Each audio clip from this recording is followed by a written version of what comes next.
একটা ভুল, তাও সামান্য ভুল, খাইতে নিষেধ করেছিলেন, সেই জায়গায় ভালো করে খায় নাই, একটু চাকছে মাত্র, টেস্ট করছে, এটাই তো ভুল। একটু লক্ষ্য করে দেখুন, আদম আর হাওয়া জান্নাতের ভিতরে মাত্র ভুল, একটা ভুল করলেন মাত্র, আর একটা ভুলের জন্যে তারা কান্নাকাটি করলেন 350 বছর।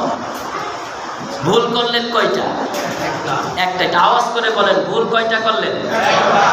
কাঁদছেন কত বছর? আমি আপনি আমাদের জীবনে ভুল করি কত, আমরা কান্নাকাটি করি কত? একটু হিসাব মিলান, অন্তর একটু ধাক্কা দেন, আসলে জীবনটা আমরা কিরকম ভাবে কাটাইতেছি। আদম ভুল করলেন একটা, কান্নাকাটি করলেন 350 বছর।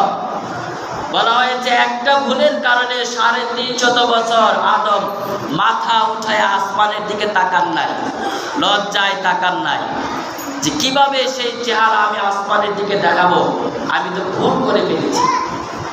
লক্ষ্য করুন, নিজের জীবনের সাথে মিলান, নাফরমানি আর অবাধ্যতা, আল্লাহর হুকুম লঙ্ঘন আমরা 24 ঘন্টায় কতটা করে যাচ্ছি।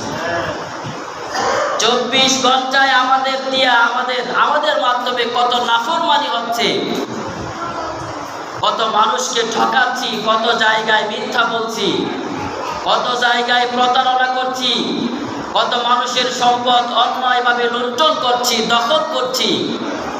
কিন্তু নিজের ভিতরে একটু অনুতপ্ত, একটু লজ্জা আমাদের ভিতরে আসা।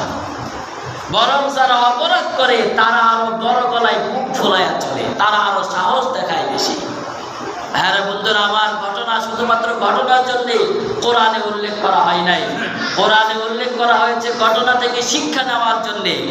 আদম যদি একটা ভুলের কারণে 350 বছর তিনি কান্নাকাটি করেন, তাহলে আমরা দৈনিক আমাদের যে ভুল, অন্যায়, নাফরমানি আমরা করে যাচ্ছি, আমাদের কি করা উচিত? আমাদের কি করা উচিত? আমরা তো মনে করি এই দুনিয়ায় আসলাম, খাইলাম, চললাম, ঘুমাইলাম, আর দিন যাপন করলাম, এভাবেই শেষ হয়ে যাবে।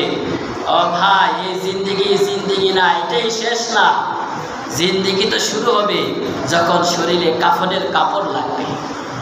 কাফনের কাপড় লাগার পর থেকে যে জিন্দিগি শুরু হবে, সেটাই হবে আসল জিন্দিগি।